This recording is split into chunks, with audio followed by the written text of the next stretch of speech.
जय जय भारत माता, जय जय भारत माता, जय जय भारत माता, जय जय भारत माता। जगत कल्याण संभव है, जगत कल्याण संभव है।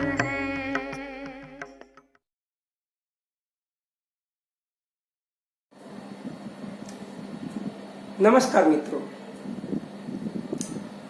इससे आगे के एपिसोड में मैंने जेसल तोरल का दृष्टांत देकर आपको प्रणय की भावना क्या होती है, तो किसी ने पूछा तो फिर हवस कैसा होता है, फिर इश्क मिजाजी कैसी होती है, इसके क्या क्या आपको दाखले दो। पूरा समाज ऐसे ही भरा पड़ा है और इसीलिए मुझे इस गंदे तालाब से अच्छी मछलियां निकालनी है। क्या क्या बातें करूं, आपको आज एक या दो उदाहरण देकर ये बात मैं आपको समझाऊंगा कि हमारे मानव समाज में, हमारी मानव सभ्यता का जिसका हम बखान करते हैं, कैसी भरी पड़ी है। ये जो शादी संबंधित सेवा का विभाग है वो मैंने 2002 के साल में शुरू किया था, निःशुल्क। केवल 5 रुपया फॉर्म फी भर के सब अपने नाम रजिस्टर करवा जाते थे। मैंने देखा कि उसमें केवल कसरत हो रही थी, काम नहीं हो रहे थे। मैं सम्मेलन करता था मेल मिलाप के लिए अपने खर्चे पर, क्योंकि उस वक्त मैं भारत माता की आरती शुरुआत में करवाता था और मुझे इस बात का संतोष होता था कि मैंने 300-400 लोगों को इकट्ठा करके भारत माता की आरती करवाई। उन लोगों का मकसद तो यही होता था कि कहीं कोई दूरबीन से दिख जाए तो मेल मिलाप करके 1-2-11 हो जाए। मगर ये सब प्रोसेस होती रही। मेरे तरफ से भारत माता, उनके तरफ से 1 नंबर वाला जो स्तर है उसके मुताबिक कोई लंकिस बंकिस डल गया तो डल जाए।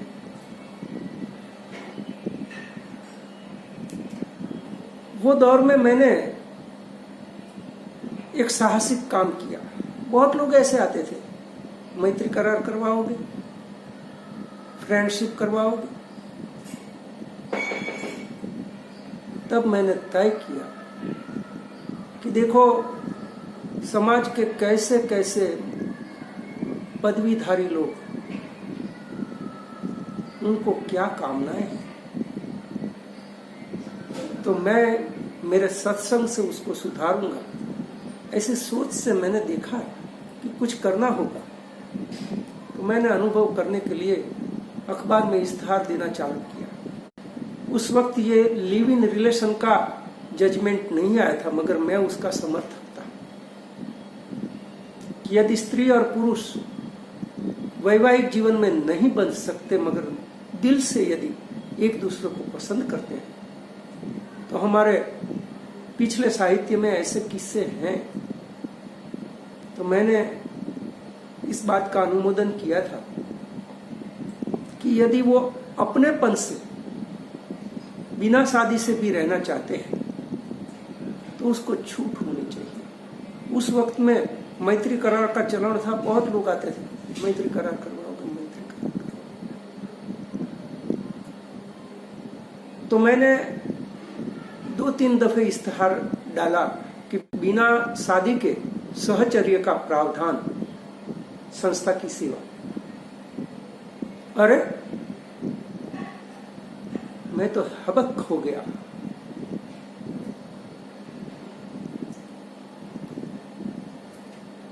एक फोन पूरा नहीं होता, दूसरा फोन आ जाता। एक फोन पूरा होते होते तो 11-12 कॉल उसके ऊपर आ जाते थे। इतना क्रेज कि क्या शादी के बिना सहचर्य वाला कुछ अष्टम पष्टम हो सकता है? और कौन कौन नीचे से लेकर ऊपर तक, साधु से लेकर मवाली तक, सब साधुओं को, सन्यासियों को मेरे पास नंगे होता हुआ मैंने देखा है। और मैंने कृत्रिम रूप पे ये जो ब्रह्मचर्य वाली बात है उसको इसीलिए नकारा है क्योंकि मैंने सबको बाथरूम का दरवाजा खोल के देखा है। हाँ, ऊपर से सब आच्छादन किए हुए हैं, अंदर गंदगी है, इसीलिए बदबू आ रही है। एक दाखला देता हूं, देखो, मैं रोज सुबह प्रभात फेरी करता हूं, मेरे साथ मेरी सहयोगी कुंतल बेन, जिसका लगाव मुझसे है, वो मेरे साथ चलने के लिए कि नहीं आपके साथ ये बहाने आपका संग करना मिल जाता है तो मैं प्रभात फेरी में आपके साथ चलूंगी। मैंने कहा ठीक है। तो बीच रास्ते में जो हमारे वहां एक BRTS का रूट बनाया हुआ है, वो क्रॉस रोड के ऊपर वो उसकी जाली आ जाती थी, इसके लिए मुझे टर्न लेके आगे से 4 रास्ते से मुड़ के रथ को लेके आना पड़ता था। ये जो ऐसे रास्ता जाता था और बीच का जो BRTS का रूट बनता था, तो ये रोड से आगे के रास्ते पे जाने के लिए मुझे पूरा चक्कर काटना पड़ता था।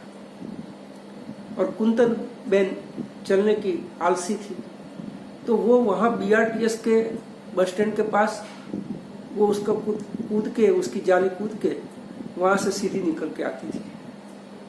मगर मैं जब तक आऊं नहीं पूरा चक्कर काट के, तब तक उसको वहां बैठना पड़ता था। एक महाशय, अब क्या उसको तो अब देखता हूं तब भी मुझे ऐसा हताशा आता है दिल में कि ये क्या समाज है। उच्च कुल का है, उच्च पदवीधारी भी है और उच्च ज्ञाति का भी है। वो भी रोज सुबह सुबह ऐसे हाथ में एक लकड़ी लेके निकलता रहता था। उसने देखा कि ये सुंदर महिला है और रोज अकेली बैठती है, जब तक कि ये रथ का चक्कर पूरा आगे से 4 रास्ते से घूम के नहीं आता है, तब तक वो यहाँ बैठती है। अब उसने नोट किया, सुबह 5 बजे का समय। अब धीरे धीरे उसने संवाद बनाया। एक दिन आके बोला कि बहन जी आप तो रोज यहाँ बैठती हो। बोली कि हाँ, मैं भारत माता के रथ के साथ चलती हूँ, अनपढ़ जी आएंगे तो उनके साथ फिर आगे जाऊंगी। ठीक है, अच्छी बात है। धीरे धीरे मेल मिला, लंगर डालना चालू किया, दाने डालने चालू किया। अरे बहन जी आप 3 दिन से दिखती नहीं थी। अरे आप तो आज लेट आई, मैं 5 मिनट से आपकी राह देख रहा था। और कुंतल बेन तो मुझको समर्पित थी, वो कह देती थी कि ये ऐसा कर रहा है, ये रोज ऐसा लंकिश डालता है। मैंने बोला कि डाल दे दो, उसको बोलो कि भारत माता का यदि आप उसकी भक्ति का स्वीकार करोगे तो मुझसे बातें करते रहना। कुंतल बेन ने ऐसा ही किया, मगर वो दाने डालने से बाज आए तो ना। मैं तो 6 महीना फॉरेन रहता हूँ, 6 महीने यहाँ रहता हूँ, चिकड़ी चुपड़ी बातें करके उसको लपेटना चालू किया। फिर फोन पे बात करना चालू किया। उम्र कितनी, ये महाशय की उम्र कितनी? कम से कम 75 साल। ये ऊपर वाले सब सफेद बाल, चलता है तो भी लंगाते हुए, फिर भी बाज नहीं आते, उम्र का भी लिहाज नहीं। मुझे कुंतल बेन ने बार बार कहा कि अनपढ़ जी मैं इसको नहीं पहुंच पाऊंगी, मैं झेल नहीं पाऊंगी, उसकी मनोवृत्ति है बहुत घटिया किस्म की। और वो मुझे उकसाने के लिए, मुझे दिखाने के लिए भारत माता के रथ को सलाम नहीं करता था, मगर बीच रास्ते जब हम रास्ते से पसार होते थे तो वहां एक महादेव जी का मंदिर आता था। आजू बाजू सराउंडिंग वॉल्स थी, बहुत बड़ा कंपाउंड के अंदर वो मंदिर था। तो वहां से ऐसे ऐसे ऊंचे होके कूद के मार के ऐसे दिखाने के लिए, देखो मैं आपकी उपेक्षा कैसे करता हूं, क्योंकि ये मुझे रिस्पॉन्स नहीं करता। बहन जी ने कहा कि मैं आपसे बात करूंगी, तो भारत माता की ऐसे ऐसे कुछ करने लगा रथ के सामने। फिर फोन पे जब उसने चालू की, अपनी मुखली से चालू की, और बहन जी को मैंने समझाया था कोई यदि हद से आगे बढ़ जाए तो उसको इतना ही कहना कि यदि अनपढ़ जी कहे तो मैं कुएं में कूद जाऊं। यदि उसकी नीयत सही होगी तो वो मुझे अच्छे लगने के लिए भारत माता की भक्ति की ओर चलेगा। तुमको पाने के लिए भारत माता की भक्ति का स्वीकार करेगा। मगर यदि लबाड़ मुफलिस है तो जैसे ही आप कहोगे कि मैं अनपढ़ जी को समर्पित हूं, वो आपसे मुंह फेर लेगा। और हुआ ऐसा ही। जैसे ही कुंतल बेन जी ने कहा मैं तो अनपढ़ जी को समर्पित हूं, यदि अनपढ़ जी कहे तो मैं कुएं में कूद जाने के लिए भी तैयार हूं। आप जो भी अच्छाई बतानी है वो अनपढ़ जी को दिखाओ कि आप एक अच्छे इंसान हैं।